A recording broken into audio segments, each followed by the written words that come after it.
Really pleased to be joined once again here at Volquest.com. This is Game Quest by Jared Garantano, former Tennessee quarterback. He joined the Rocky Top Rewind a couple weeks ago. He's been on Locked On Vols, and he's making the rounds and starting to input his thoughts and opinions on Tennessee football, which is always great when we get a former quarterback in the mix. So, Jared, thanks so much, man. How you doing today?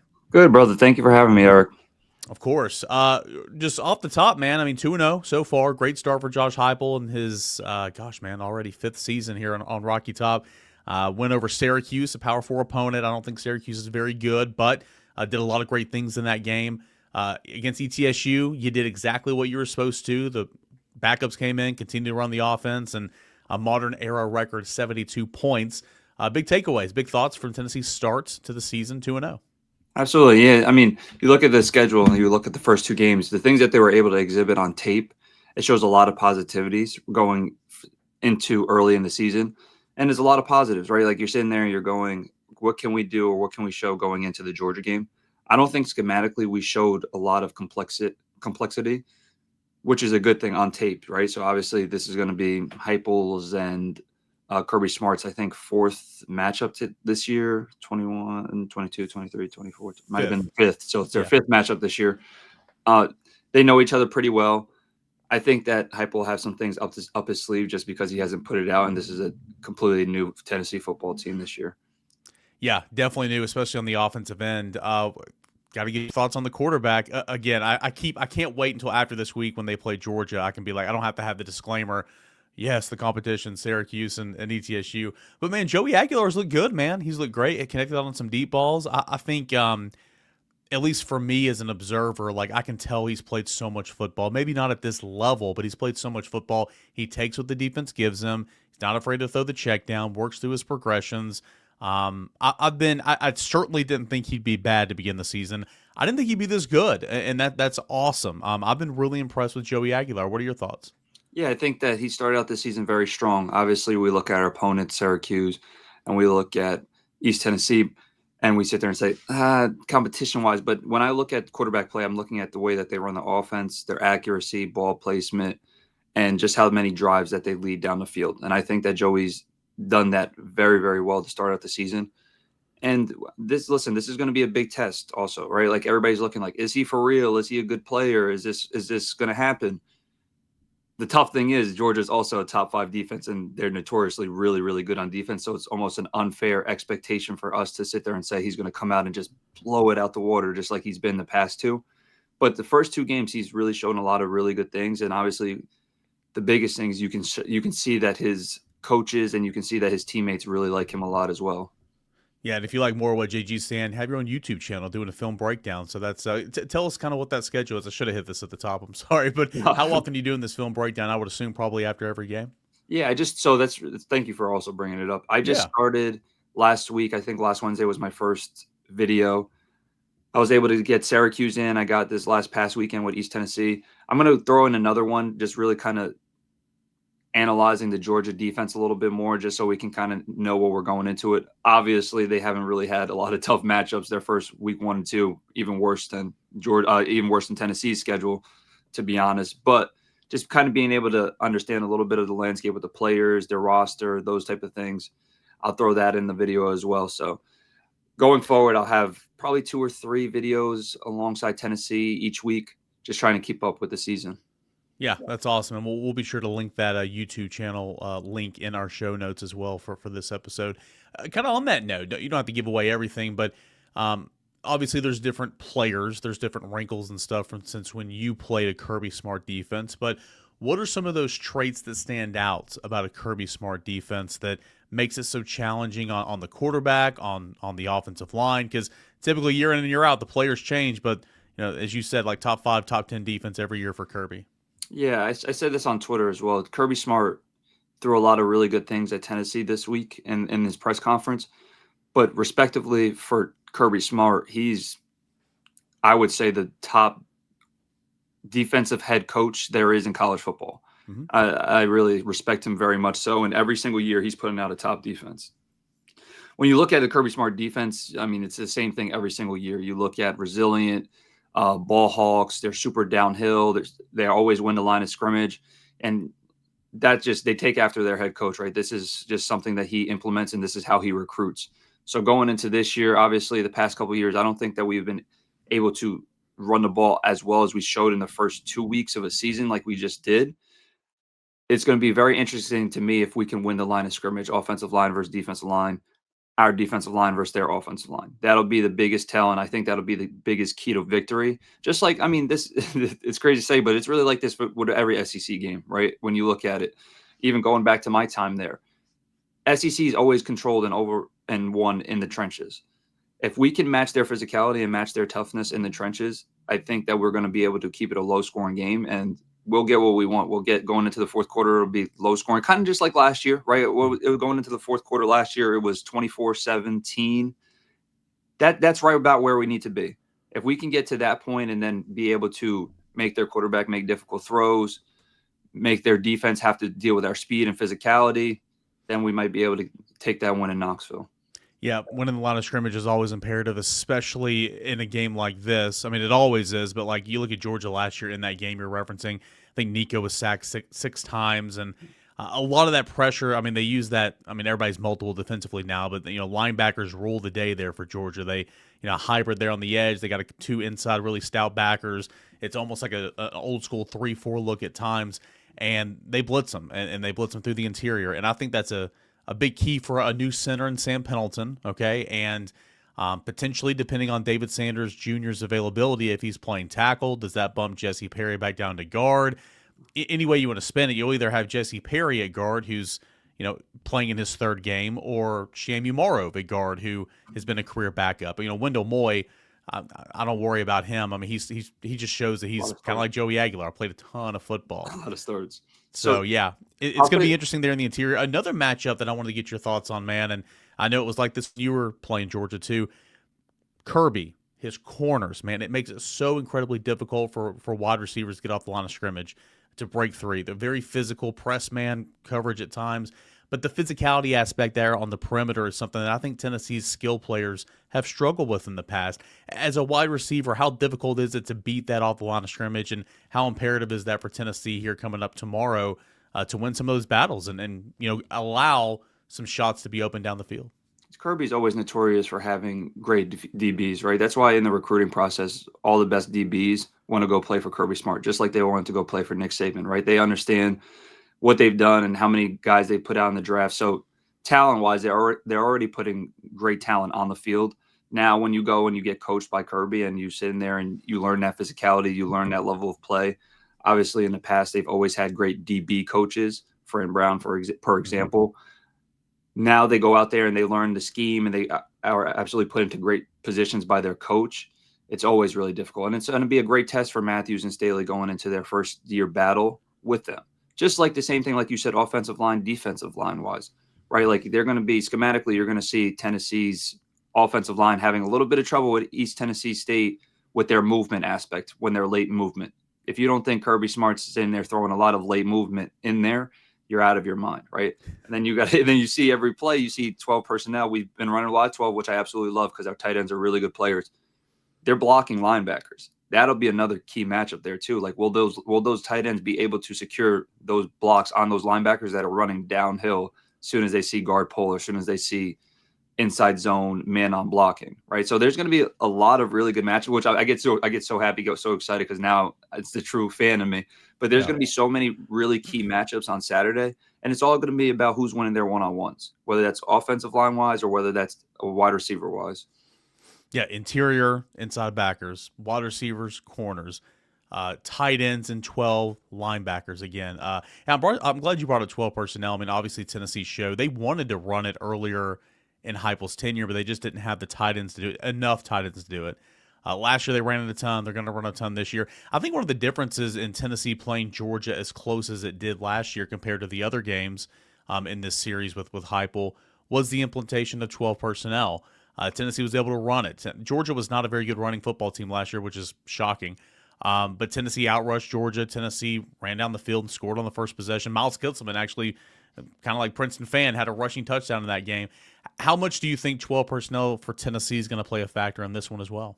We have to be able to match their physicality, and that's the biggest way. Also, for anybody that doesn't know, whenever 12 personnel is ran, it simplifies the defense, right? You don't really get as many crazy looks schematically as a defense in 12 personnel. It kind of silences them. They kind of bring in another linebacker instead of a DB. They can't really do much out of that front.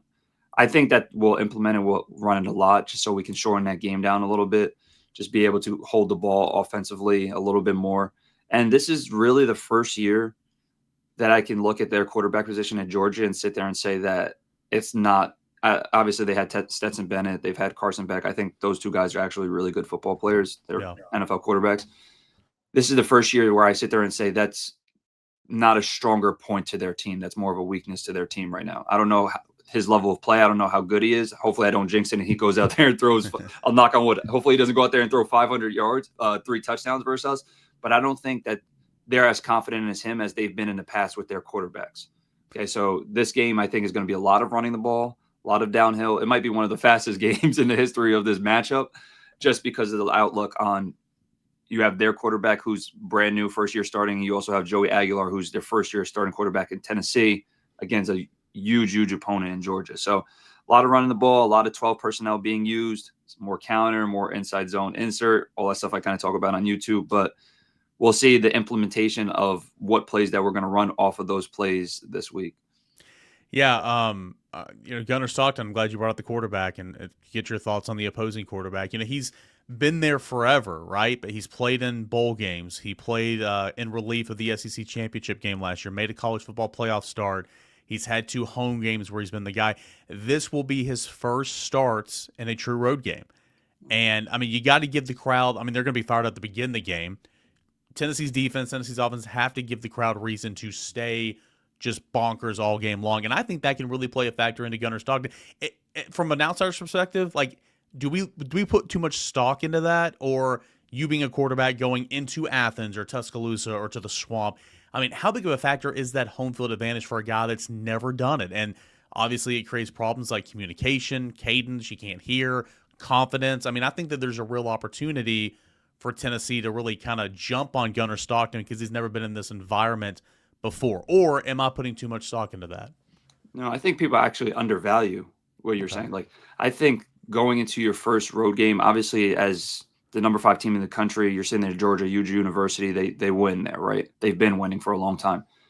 They're going against a Tennessee team in Tennessee, definitely the best SEC stadium in the country, or just in general. Maybe even the best stadium in the country, along with Penn State. I'm not even going to throw them out there. They make me sick to my stomach throwing that out there.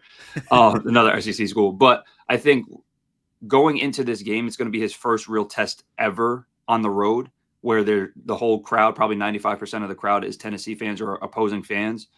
It's going to be very interesting to see how he handles it, right? You're going to have to be able to communicate. You're going to have to be able to think on the fly.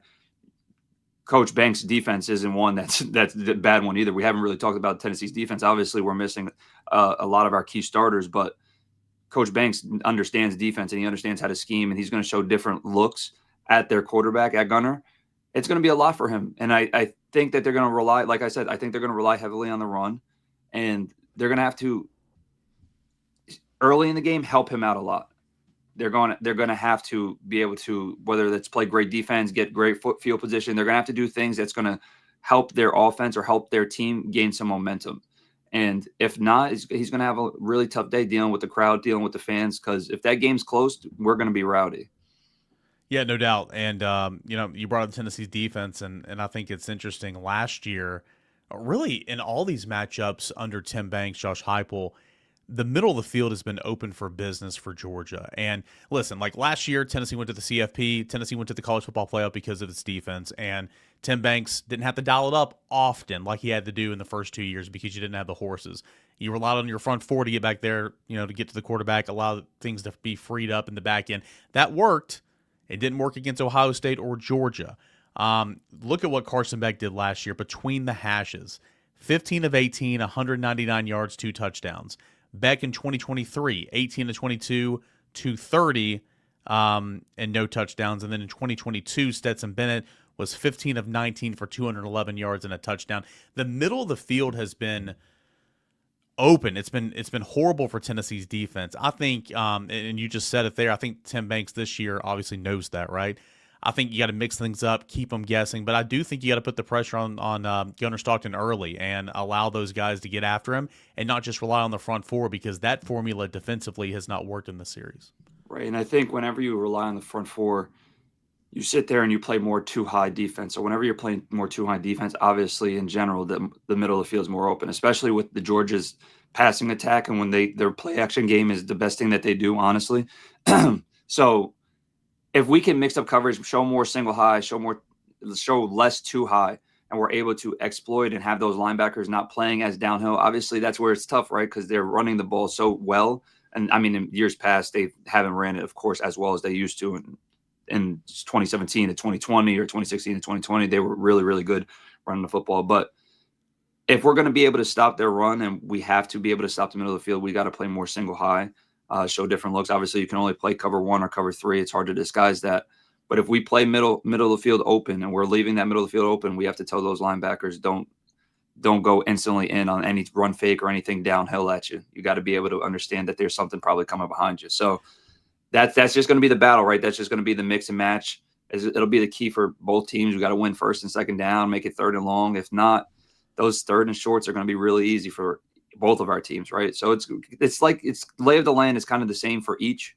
I'm really excited for all the matchups that we talked about, and especially now going into their offense versus our defense. I think it'll be very, very cool to see how our corners, how our linebackers, our linemen, how they all fare versus this Georgia offense.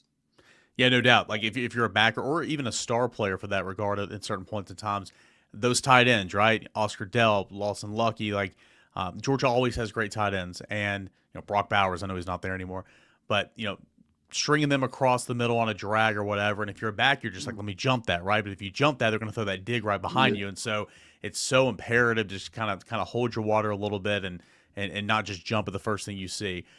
Two more things I want to ask you out the door, man, and this has been awesome. We should certainly keep doing this or do this several more times this year. You played in a number of massive games at Tennessee throughout your career, a lot of those at Neyland Stadium. As a player, you got to treat every week the same. I get all that. That's coach talking about. But like, the fact of the matter is, and tell me if I'm wrong, but like some weeks are different. Like the juice, the vibe is going to be different in Neyland Stadium on Saturday. What's it like playing in that type of environment?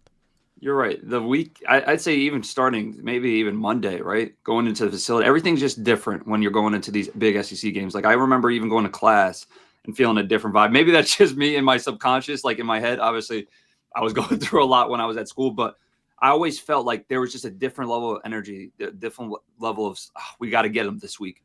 And the players feel that. Obviously, they kick it off and they start going a little bit harder in film, a little bit more after practice. They start eating a little bit healthier, recovering their body a little bit more, just because they know that these games are nationally televised. And they also know that these games are rivalry games, right? They're going to treat this game a little bit different than they treated East Tennessee State. I hate to say that. Obviously, you want to prepare the same for every opponent, but it's just a different level of, I have to get going for this one. Then, I mean, just me personally, I always used to love it. Like, unfortunately, I wasn't able to ever beat any of these teams, and that was my one goal going into my college football career. I always wanted to beat Georgia. I always wanted to beat Alabama, Florida. I wanted to beat those teams just because that was just always the outlook, that they were better or whatever it was than us. For me, I always wanted to just kind of breathe and let the game come to me, especially these type of games. I mean, I remember my last one. It was the COVID year versus Georgia. It was there, and honestly, it was probably my best half of football I've ever played. I just felt really, really good. And then they kind of mixed things up. We didn't really mix anything up, but second half was kind of downhill. But I always wanted to just let the game come to me, and when plays were there, to make them happen. I think that'll be key for Joey as well, going against his defense that he's never seen before. Just let the game come to you, and obviously control the football, be smart with it, see anything, have conviction, but don't force it, right? These games are going to be, there's going to be a long game. It's going to be up and down, backs and forths. Let's not do anything in the first quarter or second quarter that'll make a big difference in the end all be all of the game. Yeah, that 2020 game down there in Athens, I remember that. I mean, that was to your point, that was a really good first half, and unfortunately for Tennessee and Tennessee fans, like, you just saw the second half where they just deeper, more deeper roster just kind of took over. But man, a little bit more of an equal playing field right now, and I certainly can't wait to see what happens on Saturday. I don't want to take anything away from if you're going to do this later in the week. Or heading into game day on your YouTube channel. But if you have a prediction, would love to hear it. But if not, just kind of what are outside of what we spoke on, I mean, what's your expectations for this game coming up on Saturday? I would love a low scoring game. I'd love the same type of game that we had last year going into half, like I said before. Like, I would love a 17-17. Me personally, I think that the score is going to be 23-20 us. I think that we'll win by 3. It'll be really low scoring. I don't think their offense is as good as it's been in years past, and it's going to be very difficult for Gunnar to come into his first SEC start and be able to have to navigate their offense. And just, I mean, obviously defensively, they haven't had as many big tests as we had. Syracuse, I wouldn't say that they're gigantic. They almost lost to UConn, but we're going into that game with a little bit more seriousness, a little bit more conviction, every aggressiveness going into that game because it's first game of the year and we had different starters. So I think that we're more prepared than them. Obviously, Kirby Smart's top 5 best head coach in college football. That'll be very interesting to see how he prepares, and he's had a really good track record versus us, right? I mean, the past 8 years we haven't won versus them since 2016. Josh Dobbs and Juwan Jennings, Hail Mary. Let's get another one of those, right? we need one of those. But I think this year, different teams, I think the talent levels, recruiting is starting to really catch up. Georgia, Tennessee, I think it's almost starting to become a little bit more equal. We're starting to get the same type of players. Now it's about developing them. I think we're at that point with Coach Banks, Coach Heupel. I think we won 23-20. I like it. Jared Garantano, former Tennessee quarterback, and of course now doing your own film study on your YouTube channel. What's the name of that YouTube channel, your show? That way it's an easy search. It's Jay and then my last name, Garantano. It might be a little bit hard to spell that last name still, but it'll be It was funny, man. So like when I was preparing like the studio for this show, like, I mean, it was a science when you were here. It's like, oh, I can spell it. I can spell it. Now it's like, wait, is it the A or the U first? Yeah. Like I got the back half of Garantano, but it's like, is it the U or the A? And I was like second guessing myself. Every time. Good stuff, man. That is Guarantano. So Jared Garantano. Check him out on YouTube. Jared, awesome stuff, man. Thanks so much. And we will definitely do this again this year. All right. Eric, you're the man, brother.